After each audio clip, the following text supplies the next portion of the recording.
Good morning, everybody. Welcome to another Saturday morning at the Art Clinic Online. We have some incredible artists here today, so we're excited to get going. But before we do that, I'd like to introduce our host this morning. Sondra Arkin has been a collaborator with us for a little bit already with Ellen Wise and her presentation on her of her own. Kind of both of those have been kind of around the Cats and Art Museum exhibition of the Human Flood project, which was absolutely phenomenal. And I'd like you to maybe after this presentation, if you have a spare moment or to go ahead and view those recordings from the Art Clinic online page because they're really quite lovely. But I'd like to introduce Sondra, who will introduce Aziza this morning, and we'll get going. Thanks, Sondra. Good morning. Thank you, Jordan and Mariana, for having us today. As always, it's a wonderful Saturday morning activity.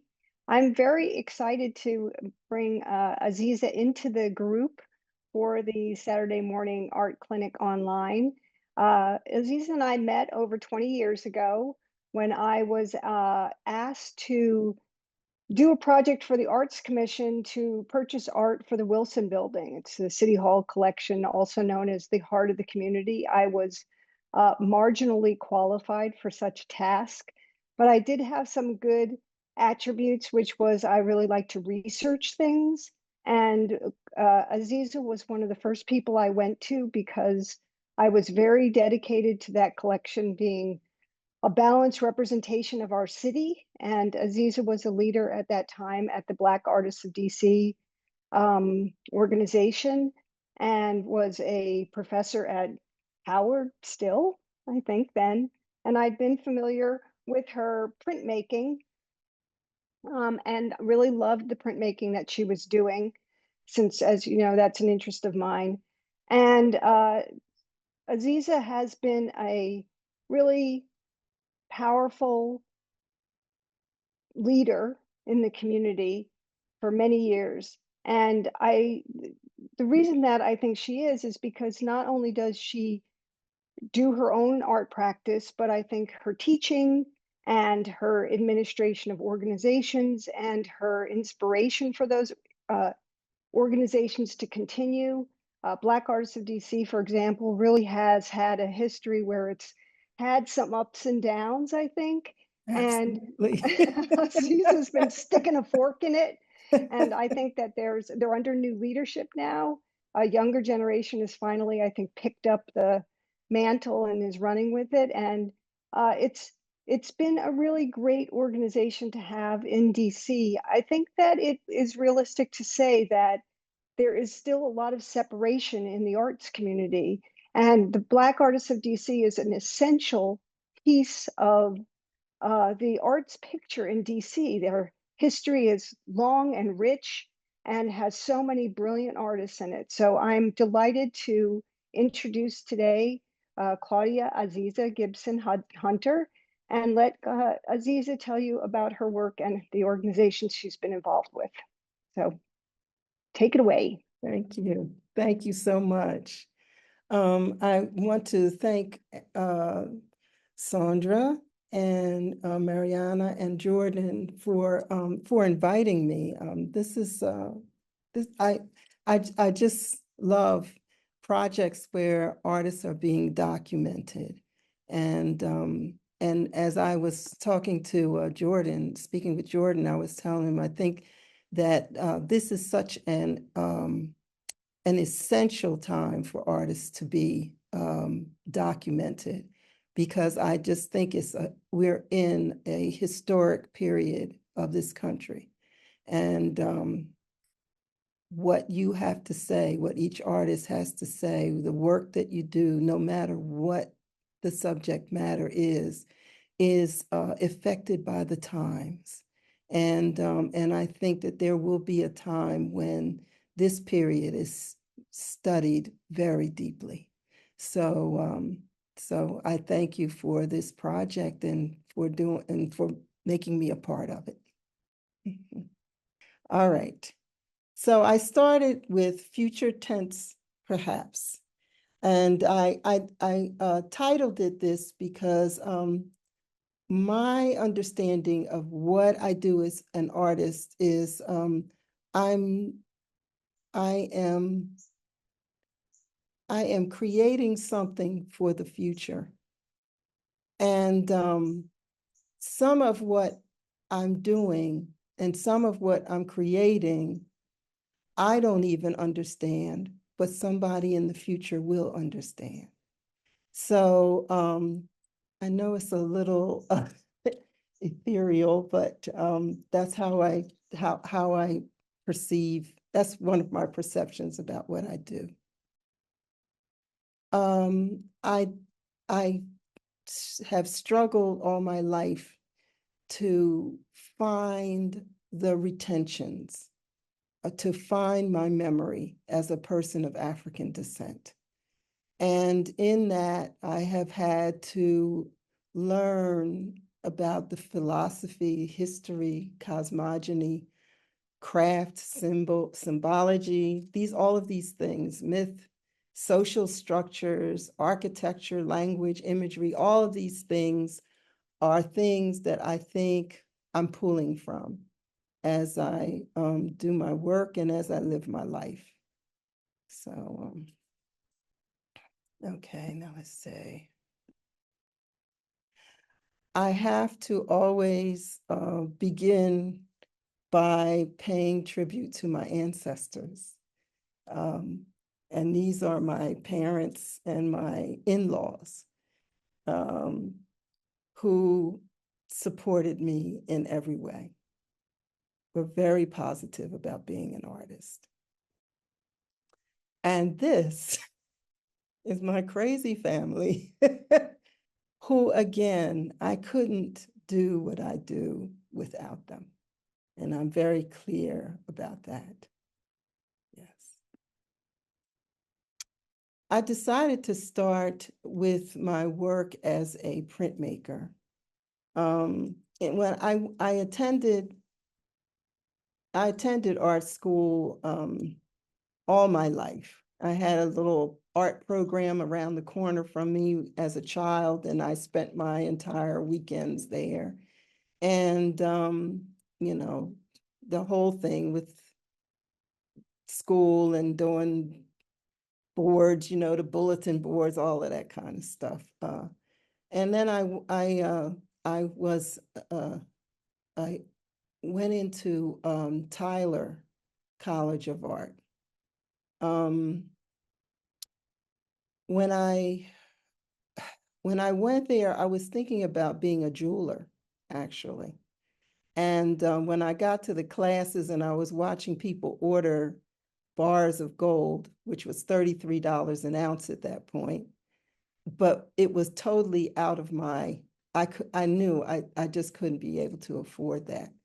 So I did try, I signed up for printmaking, and the printmaking instructor kind of went through the process of what it took to make a print. And I turned on my heels and I dropped the course. But years later, and in my little Saturday program, I did woodcuts and lino prints and that kind of thing. And years later, when I decided to go to graduate school at Howard University, this was a print that I used as part of my portfolio. And I had done it at Deer Isle, where I had seen Rick Powell's prints. And I said, I've got to find this guy. And he was at Haystack. And so I took a course there, or I went into a residency there, and Rick was there. And this was the print that I worked on while I was at Deer Isle, and subsequently became a part of my portfolio to go to Howard University. And I really found that I loved printmaking. I love the feel of it. I love the tactile aspects of making a print. And I found it intellectually challenging because you have to think about every layer and how long it's in the acid. And it was etching that I liked the most. So this is one of those pieces. And I don't see how I can see my notes, because I could tell you the title of it if you could tell me how would I make my notes available to me. Okay, all right. We'll just go on to the next. This is a photograph from the Women's Museum. They had that big day when everybody was called to come. And I had just gotten on that phone and called all of the Black female artists that I could find. And we did get ourselves together to take a photograph there. And they're just incredibly talented, wonderful women, artists that are so committed to their work here in Washington, D.C. And their energy has definitely fed me. And I wanted to put them in here. At a certain point, I found that the printmaking started to feel like a box. I couldn't get that spontaneous kind of feel that I wanted. And I just wanted I wanted what I felt to go directly to the material. And in printmaking, I felt as if there was a space in between myself and the material. So I decided that painting was where I thought I wanted to go, but I wanted to keep aspects of printmaking. So in my painting, usually there's some aspect of printmaking, either linoleum, and in this one, there's a silk screen in there. I wish I had a little thing. Oh, I can show you. Okay, there's a silk screen in here. There's linoleum cuts in here. There is a what would I call that? I use we call it gum Arabic lithography, but it's a process of lifting the material off of a Xerox and using gum Arabic to pull the image off. And so this is a piece, this is a part, I think there's a little one in here. And also using, what is that? The transparent medium that is acrylic medium, where you can put that onto a Xerox of an image and it will pull it off. So I have some of those in here too. So, and linoleum, definitely linoleum. And if you come close, you can see that just under the skin, I put thin layers of color over it. And so these printmaking aspects of the printmaking show through. So you can see. And then I draw into it. So I made this transition to acrylic paint and colored pencils. It's an interesting combination of the two. Okay, now I lost the ability to turn to the, oh yeah, wait a minute. No, here it is. And this was a detail. This one I have human teeth in. And I had my dentist to, I told him, look, save me the teeth. He used to get such a kick out of that. And I put the teeth in there, and people ask me, well, why do you have teeth in there? And when people are looking at this piece, they kind of gawk at the teeth. And I said, because as a Black woman, many times you're in situations where people are trying to figure out your hair or the different tones in your skin. So there's this aspect of being gawked at. And so I put them in there so that was why I put them in there.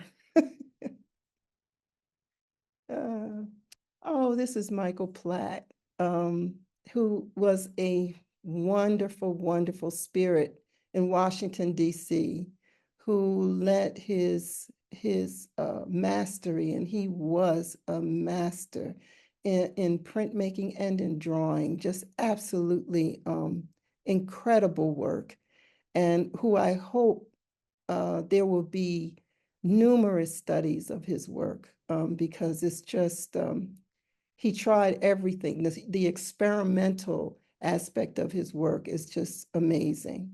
So, and he was definitely a person that fed my energy, and I wanted to put him in here.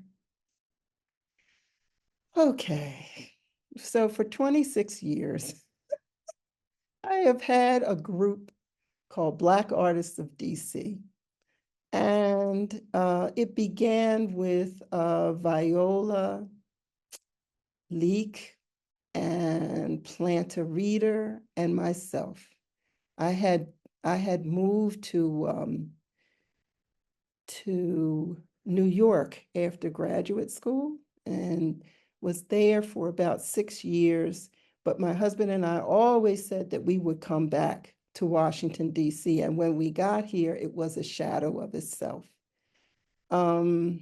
It was, I think, I know that the DC Commission's budget had been slashed, and Marion Barry, who for all of his faults, was a tremendous believer in art and made for so many, he helped them to develop their studios and have the equipment so that they could do their work. And he was very supportive of the artists in Washington, D.C.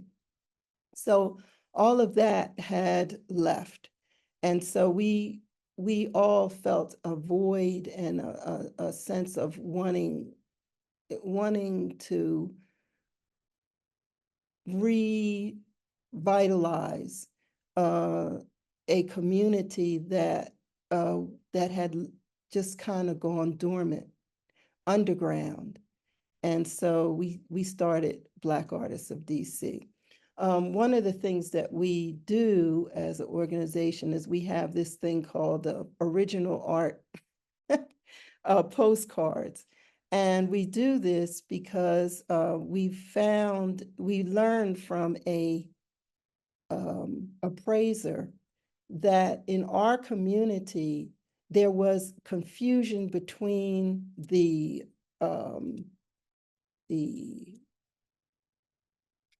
poster or the reproduction and original art.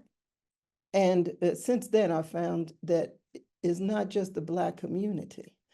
So one of the things that we did was we wanted to make the small pieces available to the community at a price that was very affordable, and encourage people to collect. And so this was one of the years. This little wall was one of the years, and we have like everybody just does plenty of work, and then we offer it to the community. Okay. Another thing that we do is we have something called the Harley Little Residency, and that residency provides a studio and a stipend for a young artist for a year. And this is one of our artists, that won the residency. And I'm sleeping on her name. I know Brown is her last name, and I'm sleeping on her name. But maybe it'll come back to me as we move forward. But it was a joy to have her. And we just took on a new resident. Her name is Lisa Brown. I got that one. Yes. All right. So the thing that I do want to say about Black Artists of DC is I think in a certain way that community, that development of artists, we bring in speakers. We've had some very, very noted speakers that have come in. Kerry James Marshall came in and just rocked the house. I mean, he was just amazing years ago. And so we give each other opportunities to exhibit, to talk about our work with each other so that we can perfect our speaking. And as you can see, I've been working on it for 26 years, and I've still got a whole lot of ums in there. But it's a good thing. We support each other. We share. We are learning how to take care of each other, which is very, very important. So I wanted to go through some of my work so that you can kind of see what I do. And this is from a series called Playing to Win. And this series was developed during Trump's first run for president. And he talked about winning. And it made me want to sit down and really take a look at and explore what it is. What is this win thing? And so I spent about 3 years working on this, doing this work, and I used games. And if you look at this closely, you can see there's tic-tac-toe, there's dominoes in here somewhere. I think they're in this area here. There's the lottery. Parcheesi is in here. And I was just interested in this whole thing, this need to win no matter what. And what I did find after doing this work was that winning had everything to do with the character of the person. It wasn't if they ran faster or slower, it was about the character. And it was, very interesting. So this is one of the pieces. This is linoleum printing in here. Some silk screening. And it is on paper.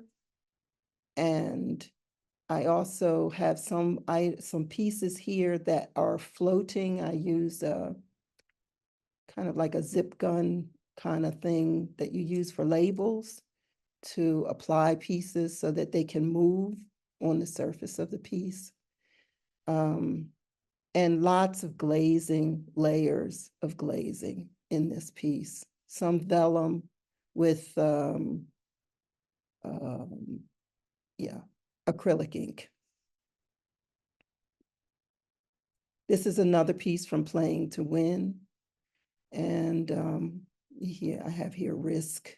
And there's some quotes in here from different coaches, that I found interesting and some caustic, and showed a lack of character.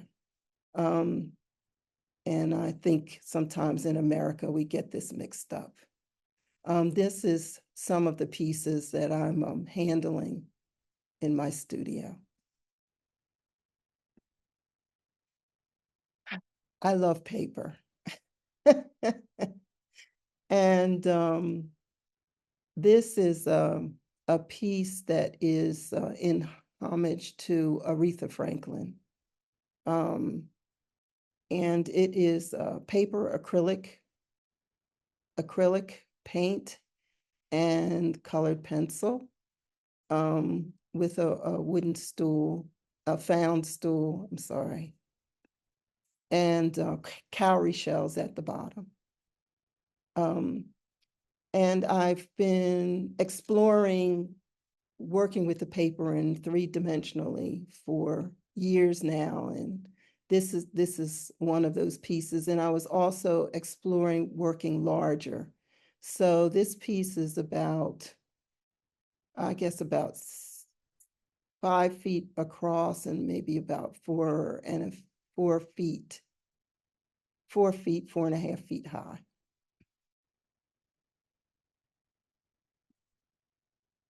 Women of an undetermined age. This is another group that I work with. And one of my daughters said to me that she said, "Mom, you know, you work with Black Artists of DC. It's a lot of males in there. And I see when you have the meetings, it's a lot of males sitting around that table, and you and maybe one other female." And I said, "That's interesting that you would say that." Okay. She says, you gotta work more with the sisters. So Sheila Kreider, right here, asked me if I was interested in helping to, well, she was forming a group, and if I would be interested in being a part of it. And I said, sure. And so Sheila Kreider, Adjoa Burrows, Gail Shaw Clemens, and myself became Women of an Undetermined Age. I couldn't find good pictures of, this is an exhibition that we did at the Honfleur in 22. And as you can see, all of us worked with paper. And so we had this really interesting synergy between us because we're all working in this paper and color and form. And Sheila had formulated this concept of, let me see, black extraction. And we talked about it a lot, and we were creating work as we went along, as we discussed her concept, which she was, it was evolving in her mind. And I think in our own little ways, we were part of that evolution. So this is Adjoa's work here. Can you all see my arrow? Oh, great. So this is Adjoa's piece here, where she has the undulating paper and her patterns on top of it. And this is my piece here, where I'm working with now handmade paper that I made and pulling things off the edge. And I do have a proclivity towards having things come off of the edges of paper. And for me, that is my way of expressing the ability to be free. And so that's. Now this is another group of women that I work with. My daughter didn't know what she got me into. And this is a wonderful group too. This is Pam Lorton. Adjoa is in this one also. Francine Haskins, Julie Dickerson, Thompson, Kamala Subrarian, Gloria, and I can't think of Gloria's last name. And over here in the corner, can you see her? Oh, I wish I could pull this over. So, let me go back. This is Michelle Goodwin in the back there. And these are just wonderful women. And we came together during 2020. And we developed these books called Project 2020. And let me see, it was, Gail, who had shown us a project that she had worked on that was a collective project. And Adjoa and I said we would love to do it. And so we each found 2 friends, and together there were 9 of us together in the group. Each of us made a book, and that book was passed during COVID. Each month, the book would cycle to the next person. And then the next month would come and you'd get another book, and it was cycled like that. And we did this for 9 months. Some of the books were codex books. Some were completely 3D, as this one Julie does. It turns. We had books that were, Francine's book is also a accordion. We had several accordion books, some that actually hung from the ceiling. This one right here. And so did this little guy right here. It pulls out and it hangs. And this one is the one that I did. Mine was called Indigo Grigri. That was my piece there. And it was quite a bonding experience for us. And I think for all of us during that time, when I think about the fear, the sense of caution, the sense of one's mortality that went on during that period, the seclusion, being secluded, and this is what was very balancing during that time, creating these books. And we created 9 books, which eventually ended up, they are now in the Library of Congress. And I think that the project for me was helped me to discover aspects of myself that I didn't know, and helped me to understand just that artists are sponges for the time, for the era that they're in. And the work that is produced, again, is so important for those whom my eyes will not see. It's so important for them. And they will be able to unlock things in that work that I, the artist, did not even understand, because this creative thing, this creative energy is just that. It's an energy, a sacred energy. And this is, whoops, that was my book so that you could see it close up. And it is a talisman in itself. It's a grigri. And inside, when they did each page, was also an envelope where they could put things into that envelope, and then it was sealed at the end of the creation of the book. So yeah.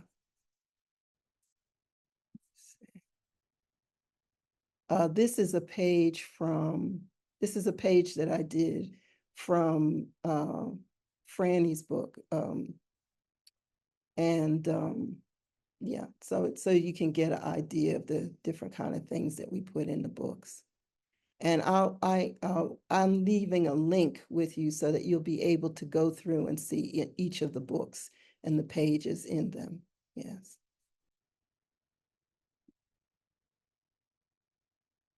Okay, now we're getting towards what I have been doing the last 5 years.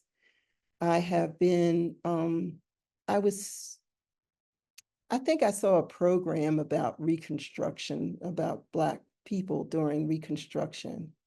And then I started reading articles, and then I started reading books, and it was the most incredible time. And we're talking about 1860 to 1880s approximately. And during that time, after the Civil War, the Civil War ended in 1865, and when that boot of white supremacy was lifted off of the people and of the Deep South, the Black folks of the Deep South, they went to work. So they built schools, churches, orphanages,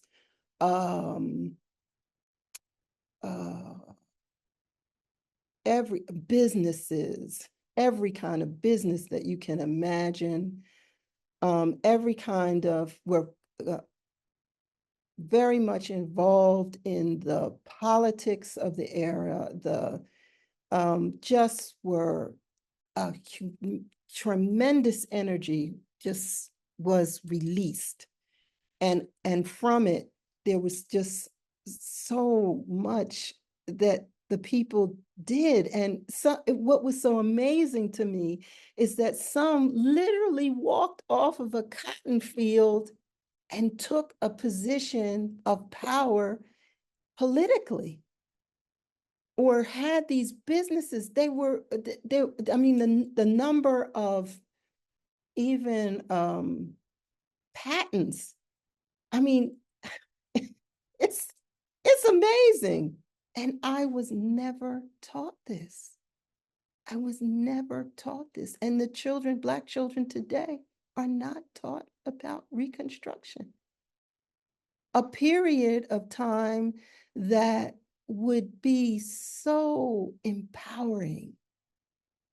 And I was, by this time, the Black body in my work had disappeared, pretty much disappeared. I was working with abstraction and thinking in terms of energy. And this energy, I thought, was just so amazing. And I wanted to try to figure out, how do I capture this energy? These are some of the Black men that were the first colored senators and representatives. And these dudes were brilliant, brilliant. And it made me just think of how many minds and thoughts had been weighed down and thought of in terms of doing the menial work, and we won't even go into the breeding and all the rest of it that happened during enslavement, but that there was this will, this incredible will to be, and that people just didn't give up. They didn't give up. And I just wanted to try to figure out how to capture that energy. And I thought about this a lot during COVID, but all the way out, I've been just thinking about it a lot. And this was one of the ways that I started thinking about that energy was like as particles that were in the universe that was just moving with all of that talent, all of that will, all of that strength, all of that intelligence, that it is in everything. I started thinking literally everything was everything. So my work started doing things like this. It started flying around. And at the same time, while I was looking at that, I was also, and this is something that I do, I take different bodies of information and then I start weaving them together. And so I was thinking about Reconstruction, and I was reading narratives of enslaved people, and I kept coming across this metaphor of flight. And so that became something that was a part of how I was thinking. I was also interested in, well, these are a funny kind of mixture, because these are talisman. Again, in the backs of each of these pieces are bits of plant matter, stones that have powers, And the ones that I put in these were mainly those that would,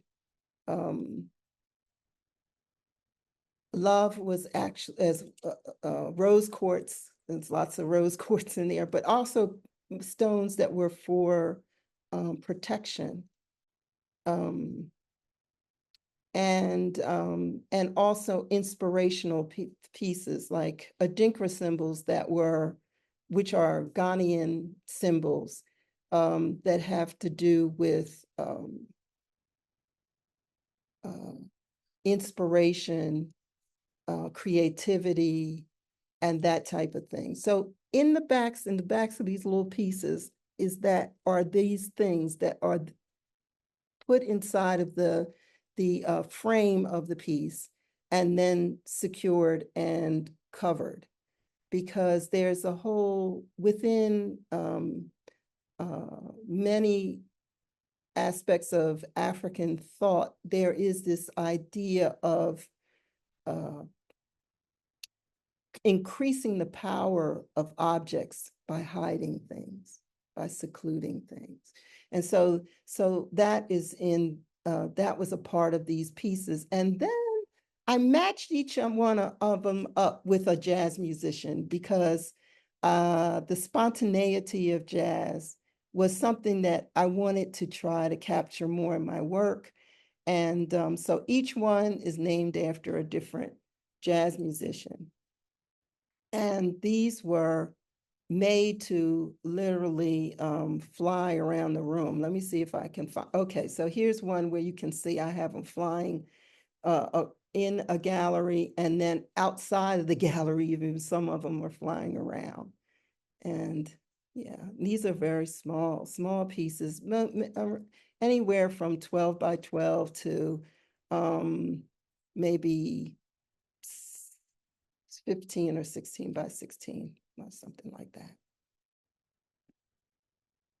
Here's some flying around in another space. Okay. So this flight thing has really been sticking with me. And I'm looking at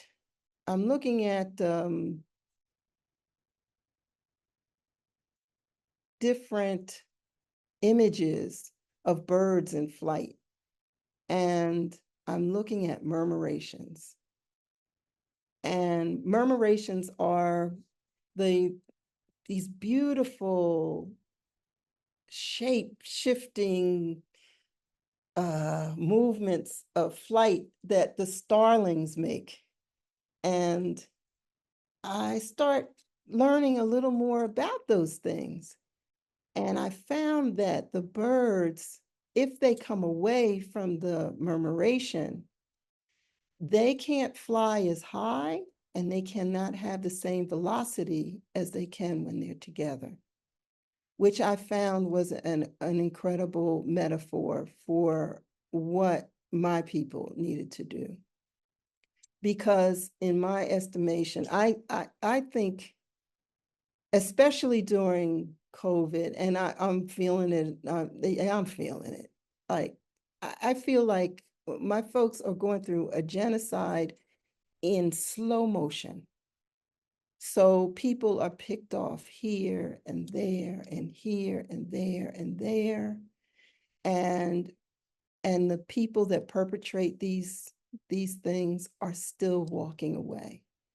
And so I started doing this work. And as you can see, there's linoleum printing in here, paper making. All of this is paper that I've made. Collage. There's actually these little murmuration pieces are collage. This is, again, print, linoleum, and painting, and lots of drawing into this also. So I started this series called Flight School. And I think I started them, I'm not sure what the date was on these, but the idea was our folks, I felt as if my ancestors, they understood how to move in murmuration. And I learned, and what I saw during Reconstruction was just that. For me, if I had to bring it into the energy of it, it would have been a murmuration. And so I started playing with that idea. And I did a series of these, and each one is in a different time of the day. So as you look at them, you kind of see what I'm talking about. This is another one. Again, a lot of drawing in here, very, very thin. It's got about 30 layers of paint, very thin drawing, and then a colored pencil, the handmade paper, the collaging. And I'm thinking now, like I'm looking at that period. I'm looking at enslavement and the use of different ways that, what is it called? There was a way that enslaved folks would dance in a counterclockwise motion, and I think it was also used as a way to bring down energy that would help people to make it through another day. So the circle became very important to me, and then I paired it with the murmuration. And there's also, these tend to have a cross type of structure to them, which is a Congolese 4 moments of the sun symbol that is used, that's Congolese. So you see, I'm always trying to reinforce memory, open up memory from a different time. So I don't really think, I guess when I'm doing my work, I don't think in past, present, and future. For me, they collapse into one thing. Yeah. This is a night one piece. And this one I used also embossing powders. So when you turn it, when the light catches it, you see murmurations that you can't see flat on when you're looking at it. So when you walk past, you'll see more of them. And again, the circles are in there, and handmade paper. And you can see like this is dark. So this is maybe night. So I just was trying to, yeah. Oh, and I hopped to another one. Okay, so this is, I'm still thinking in terms, I'm coming out. Well, this is part of flight school too. I just have a whole bunch of them that I've done. Now I've got some of the strokes coming up off the paper.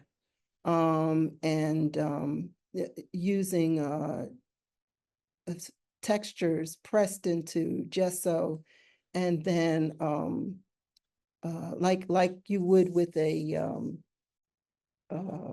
etching, rubbing the paint down into it and bringing up textures, that kind of thing. Oh, this is a close-up for that. This is another piece. This one's up. Everything has been flight, flight stuff. I've been working on these. So again, the handmade paper, linoleum printing, collage. This is another one of the pieces from flight school. It has a lot of, there's Congolese symbology in this one also. The circles are still there. All right, this is part of flight school. Oops, okay, went back to. This is part of flight school. This one is about 9 feet. Yeah, 9 feet by 4.5 feet. And I'm picking up, oh, sorry, my phone is, okay. So again, I'm dealing with the circle, I'm dealing with the murmuration. The thing that I liked about these starlings is that when they're in murmuration, there is no leader. I thought that was profound. They are in sync. Yes. So there's, again, I think I do have, oops. Okay, oh, this is another one from the flight school. This is dawn. No, the other one, no, this is dusk. So again, the circles. There's collaging in here, paper. This is another one. This one too is 9 feet by about 4.5 feet. I wanted to do some large ones, so this is large. This one is another from flight school piece, and it's got the Congolese cross in this one. Linoleum printing in here. See, this one, I got really caught when I was doing the large ones. I couldn't figure out, because they were on paper, and that paper was really special to me. It was given to me by Sam Gilliam. So when he passed, I pulled those out because I said, I'm gonna make sure that I put something on, make something from this. And the paper was very fragile. So because I had it sitting in my studio, so I had to soak it in acrylic paint and soak it in gesso to get the body of it so that it could withstand the process of painting all these different layers on it. And when I was doing it, I said to Sheila, I said, man, I want the murmurations to come off the page, but the paper is so fragile. And she said, Aziza, there's an eternity within there's a eternity within as well as without. And I said, yeah. So I said, I even thought about that. That's part of my thesis paper. And so with the ones that you saw before, like these, I was seeking that eternity inside. So some of these murmurations are actually going into these vortexes, and there's some of these murmurations are in the embossing powder, and they're invisible flat on. But again, if as the light hits it, you'll see some of them going into some of these holes here. And so I came to peace with staying inside of the piece of paper for these. Oh, wait a minute. But this one, I said, I'm just going to cut away so that I can just have my freedom again. And again, these are layers. I would say somewhere between 20 or 30 layers of very thin gloss paper. I mean paint. I'm sorry, paint. And you can see this. I also texturized the paint with some of the mediums too. This is another one from the series. I really like this one. You see the little tiny murmuration back there. And I was looking at ravens. I have a thing for ravens and their wings, and how they sometimes, the way that the light hits them, you'll see different colors, different blues in them. And I kind of took those to make this piece. This is another one. Whoops, going too fast. I know I'm taking up a lot of time. How are we doing on time here? We're over a little bit, but that's okay. Okay. We do want to save times for a little bit of time for questions, though. Okay, so you just call me, because I know I can go on about these things. And here the adinkra symbols are, you can see them. This is one for strength. These are Ghanaian symbols. And the murmuration and the paper flowing. And again, this has, there's a connection with what Ajwa does with paper, the undulating paper kind of thing. And they're cradled in a way to give them a sense of flying. This is done with, this is a pulp painting. So all of this is actually paper that is liquefied and colored and liquefied, and stencils to get the murmurations in this. It's all handmade paper. It's another one. And this is where I am now. What I want to see, both Aziza and Jordan, is where can we see these? Will there be an exhibition? Have you exhibited them? I find them absolutely gorgeous. Thank you, thank you. Yeah, I had an exhibition of them at the Hillier.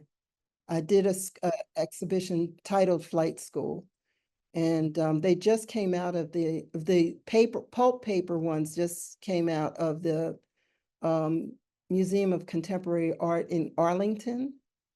And this is what I'm working on now. And you can still see the little the tape as I paint this one. And this one is about 14 feet by about 13 feet.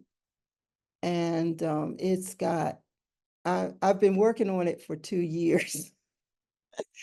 On and off. I don't know. It just took me a long time to think about this. And this again is the murmurations are in here. There's Adinkra symbols in here for preparing to fight.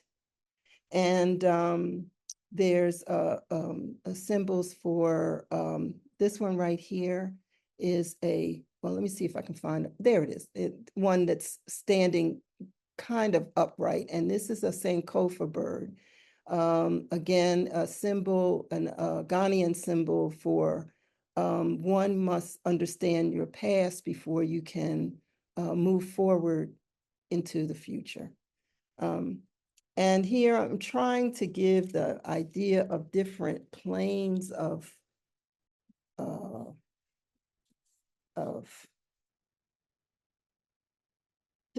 I just don't see this places. I don't see this places just being what we see. I see different, my understanding is that there's different dimensions.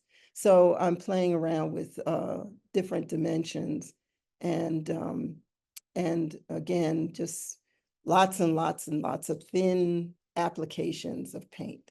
And this is my last one. And so I'm open for questions. I've talked a lot. I hope it made sense to you. Oh, it's fabulous. I have a quick question before we kind of open up to other people. You mentioned that this is taking you a couple of years to complete. I'm wondering how many are you working on at the same time? You really just kind of zone in on one, or are you kind of hopping between piece to piece depending on your mood or how you feel? Yes, I'm working on several. I have two of these right now that are about 15 feet by 14 feet. I have that I'm working on now. But then while I'm working on those, I have projects from Dandelion, like we are working on something together. Black Artists of DC will have different exhibitions that I may do small pieces for. And then sometimes I get stuck. And so I'll work on some other things to help me through that. But I'm definitely into this thing about flight and as a state of consciousness. And so I went to Senegal. That's one thing I did want to say about this piece. I went to Senegal last year, and the colors in this piece, I went during the winter, and these are colors that I saw in Senegal. So yeah. Speaking of color, it seems that you have a kind of a command of all of them. I mean, I think when you're at least the last series of works with the flight school, I think you had such an array of color combinations that it didn't seem like you were stuck in a rut by any stretch. Like you kind of hop from one color combination palette to another almost seamlessly. You weren't repeating the same thing over and over again. Does color have, I know you mentioned this is kind of Senegal, but does it have a lot of meaning? And your choices of colors, does that kind of go with your ideas, or is it kind of just like this feels like the right color at the time? Well, the whole process for me of creating is something like improvisation, I guess, in jazz, right? So all of these, all the colors are there. It's just I'm pulling them to fit the need of the piece. So, but that's how I think of it as improvisation. Yeah.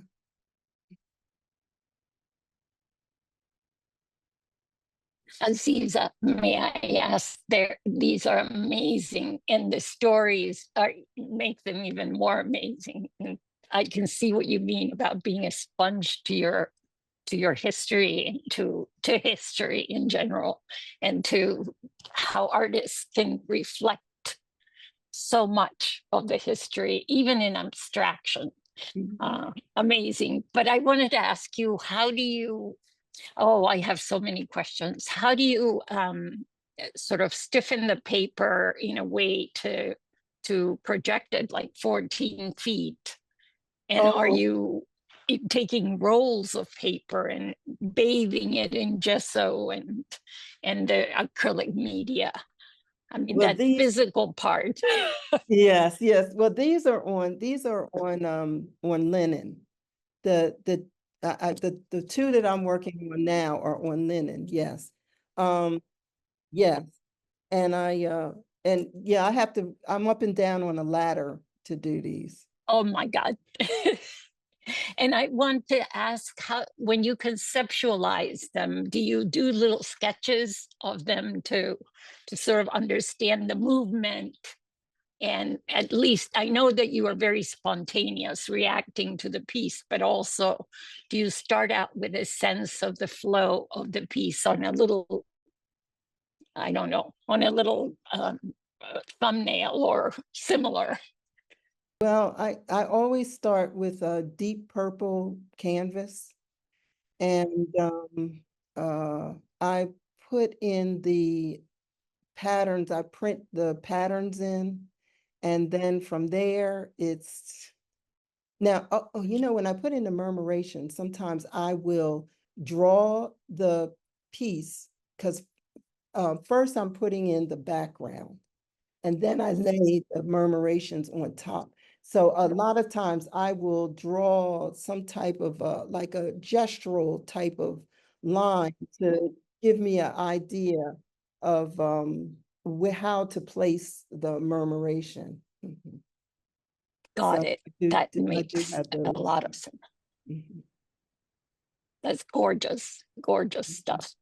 Thank you. Hi, Aziza. This is Linda. I have a question for you. Yeah. First of all, I'm blown away. I mean, the beautiful colors and the symbolism is just amazing and very stirring.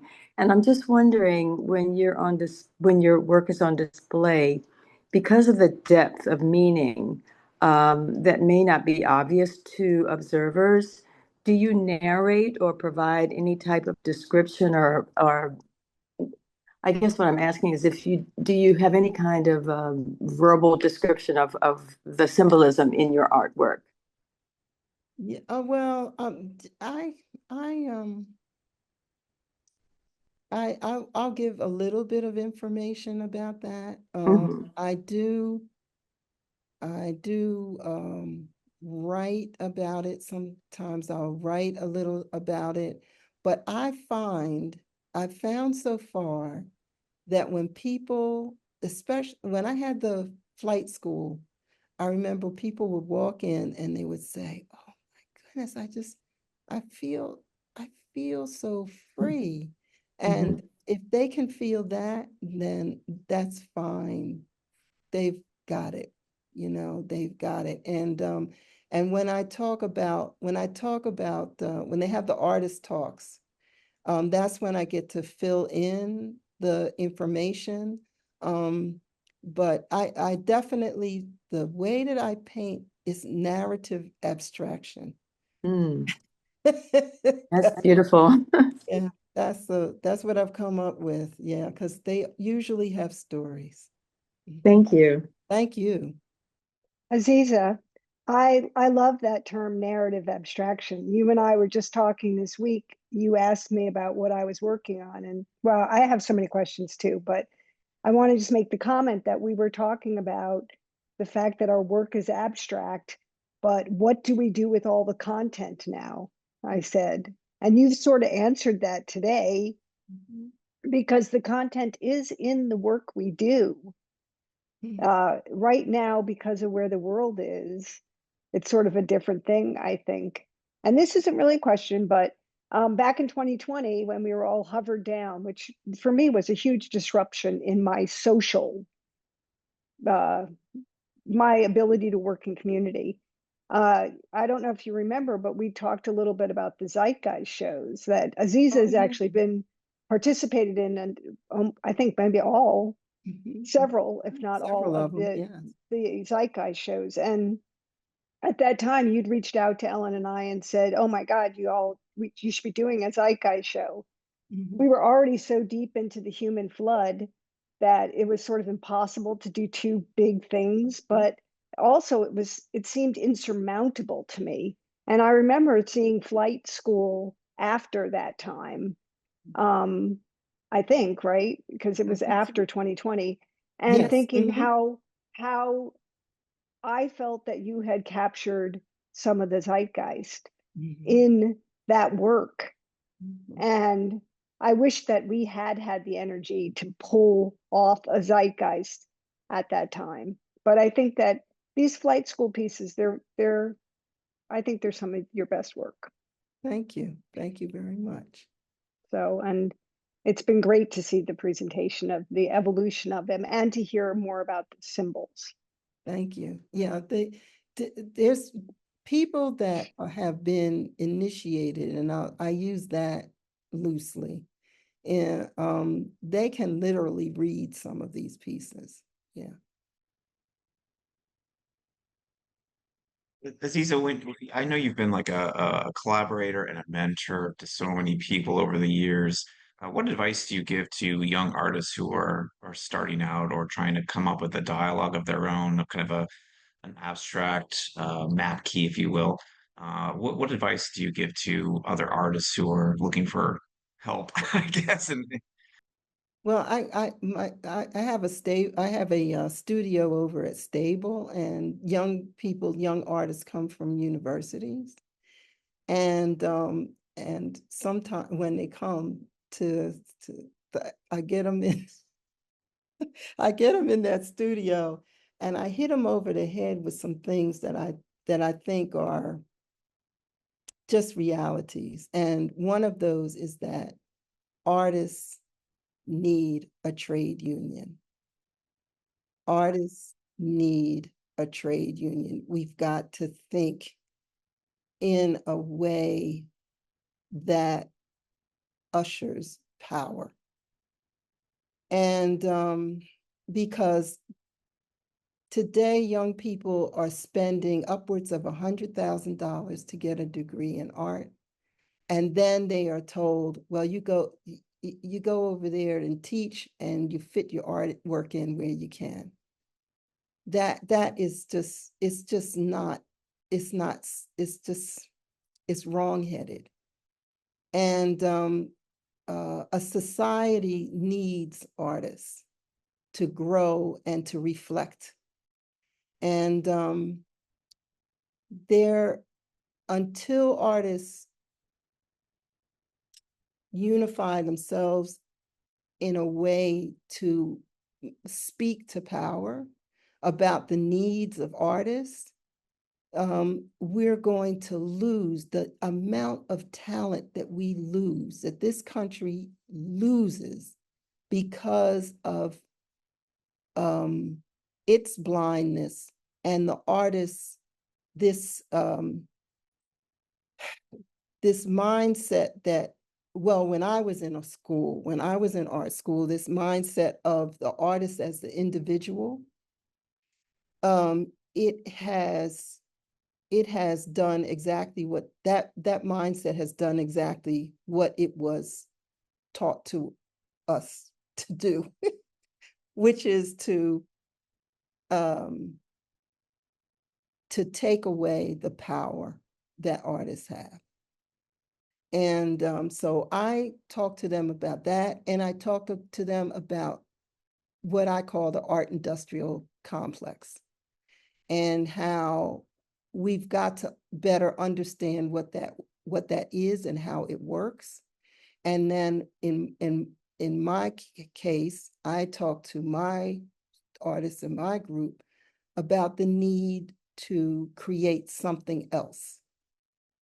I don't have a name for it. I don't know how it would function, but we need something else, because that art industrial complex is made for the 1% of the 1%, and they manipulate it in order for power, and they manipulate it for wealth, to be rich. And this stuff that we do has nothing to do with that stuff. and we need a structure for it that will allow artists, yes, to live.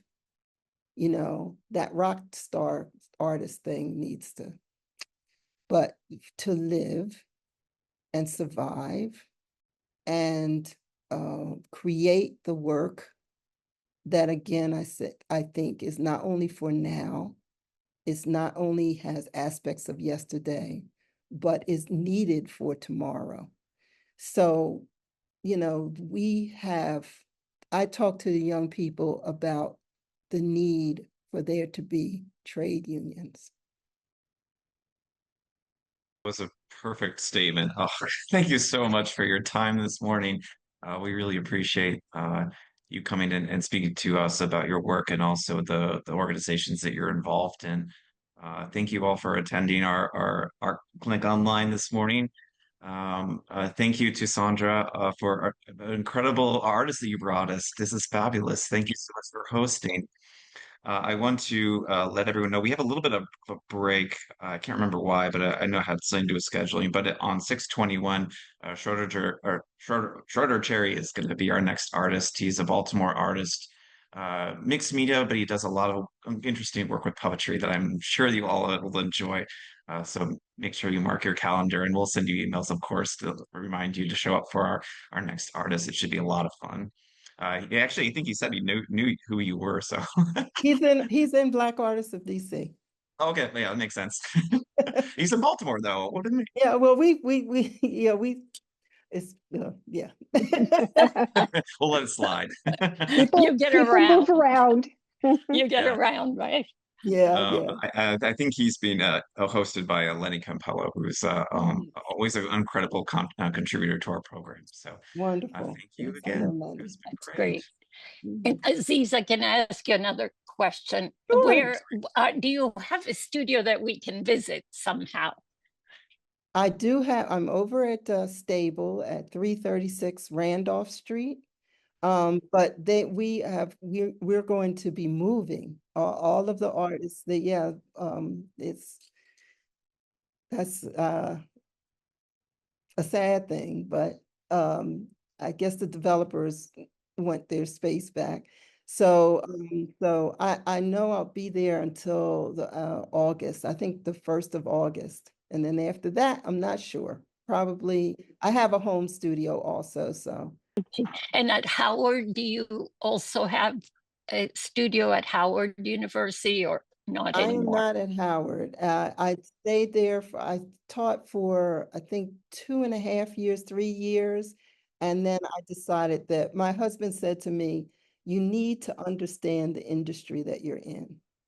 And when he said that, I came out and I just went on a quest of trying to better understand what I came to call the art industrial complex.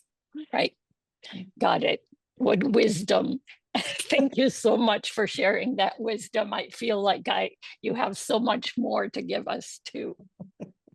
Thank you so much for having me. Thank you, and thank you to appreciate you. Sondra. Both of you are amazing. Thank you again. Okay. See you guys on June 21st. I hope you can join us sometimes. Thanks so much. Thank you. Thank you. Thank you, Great Jordan. weekend. Pleasure.